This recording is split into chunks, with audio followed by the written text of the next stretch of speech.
The maintenance bay of Station Kepler 7 was silent except for the occasional hiss of coolant pipes and the distant hum of life support systems. Empress Liara Solon adjusted the worn jacket she had borrowed from the station's supply depot, making sure her hood concealed the distinctive silver markings that traced her temples, the genetic signature of the Solon bloodline that had ruled the galactic consortium for 3 centuries. She had grown tired of marble halls and scripted conversations. Tonight, like many nights in the past month, she walked among her subjects as no one at all. The bay should have been empty at this hour. The 3rd shift had ended, and the 4th wouldn't begin for another 2 hours. Yet as Liara rounded the corner past the fusion core access panel, she noticed a faint glow emanating from beneath one of the human cargo vessels. Curiosity drew her forward. She moved silently, a skill honed through years of court intrigue, until she could see the source of the light. A human lay on his back beneath the ship's landing strut, holding a small flashlight between his teeth. But he wasn't working. He was reading.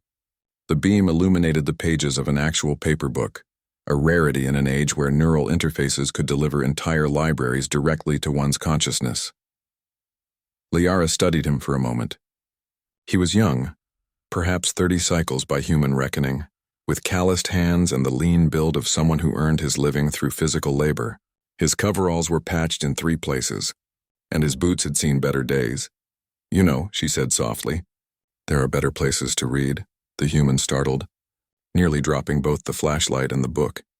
He rolled out from beneath the ship with surprising grace and scrambled to his feet, hastily brushing dirt from his clothes. "Sorry. I didn't think anyone would." He paused, squinting at her in the dim light. "Are you lost? The passenger quarters are 3 levels up." "I'm not lost," Liara said, moving closer. "What are you reading?" He hesitated, and she could see the debate playing across his face. Finally, he held up the book. The cover was faded, but she could make out the title, Principles of Quantum Bridge Engineering. "It's advanced stuff," he admitted. "Probably above my pay grade, but I figure if I'm going to spend my life fixing ships, I might as well understand how they work. Really work, you know? Not just which part to replace when the diagnostic light blinks red." Liara felt something stir in her chest, a sensation she hadn't experienced in years. Interest. Genuine, unfeigned interest. "You're teaching yourself quantum engineering?" she asked. "That's not exactly light reading material." The human, she could see a name patch on his coveralls now, Darren Cole, shrugged with a self-deprecating smile. "Most of it goes over my head.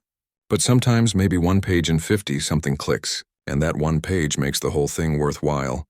Why not enroll in the academy?" Liara asked. "With dedication like that, you'd qualify for a scholarship." Darren's expression darkened slightly. "Scholarships are for citizens. Humans are, well, we're allowed to work, allowed to live on consortium stations, but we're not citizens. Not yet, anyway. The Citizenship Act has been pending in the Imperial Senate for what, 5 years now? 7 years, Liara thought bitterly. 7 years of debate and delay, because the elder members of her council believed humanity was too young, too volatile, too unpredictable to be granted full rights within the consortium. "So I read," Darren continued, his voice carrying no resentment, only determination. "I learn what I can when I can. Maybe someday the rules will change, and when they do, I'll be ready." Liara found herself smiling beneath her hood. "What if I told you the rules might change sooner than you think?" Darren laughed, a warm sound that echoed in the empty bay. "I'd say you're either very optimistic or very well connected. Either way, I appreciate the thought." He glanced at his chronometer. "I should get back to work. Got 3 more ships to inspect before dawn cycle." "Wait," Liara said, making a decision that would have horrified her security detail. She reached into her jacket and pulled out a small data chip. "Take this. It contains the complete Imperial Academy curriculum for quantum engineering. No restrictions, no tracking, just knowledge." Darren stared at the chip as if she had offered him a bar of solid platinum. "I can't. That's got to be worth more than I make in a year. How did you even—" "Let's just say I'm very well connected," Liara said, pressing the chip into his palm. "All I ask is that you use it, learn, grow, and when the rules do change, be the best damn engineer in the consortium." For a long moment, Darren simply looked at her, his eyes trying to pierce the shadows of her hood. Then slowly he nodded.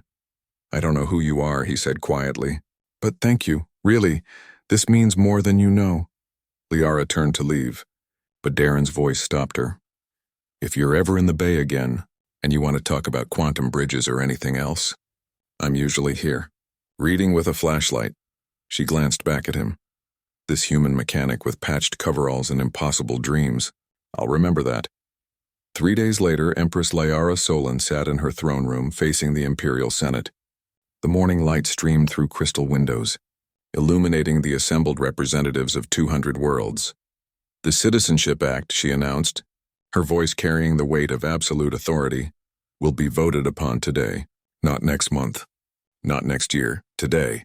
The chamber erupted in protest from the conservative faction, but Liara raised her hand and silence fell.